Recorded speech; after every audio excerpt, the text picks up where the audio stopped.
புதுசா இல்ல பழசு. நீ எதை சொல்ற? நீ எதை கேக்குற? நான் ஒன்ன கேட்டேன். நான் ட்ரெஸ்ன்னு நினைச்சேன். Dress பழசுங்கிறது நான் 10 அடி தூரத்துல இருந்து வரும்போதே தெரியுது. நீ புதுசு தானே? ஆமா. அதிகாரி வர்றப்ப ஷலிட் பண்ணணும்னு உனக்கு ட்ரைனிங்ல சொல்லி தரலையா? எங்க எங்க? ஏய் மிஸ்டர், அதிகாரின்னு சொன்னது என்னத்தான் சார்.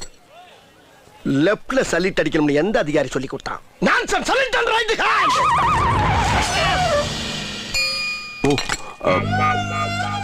Sorry sir. என்ன கத்தியில விளையாட்டு? ஐயோ ரத்தம். என்னடா நட்டம்? இந்த பார், இந்த விளையாட்டு தனத்தை எல்லாம் வீட்டுல மூட்டை கட்டி வச்சுட்டு வரப்பார். அது போக நீ என்னைய பத்தி நிறைய தெரிஞ்சுக்கிற வேண்டியிருக்கு. எறும்புக்கு வா. ஒரு டவுட். என்ன? உங்களுக்கு ரூம் எல்லாம் கொடுத்துருக்காங்க? Follow me. ரொம்ப டெக்னிக்கலா எய்ம் பண்றானே. இரு உன்னைய வச்சுக்கிறேன்.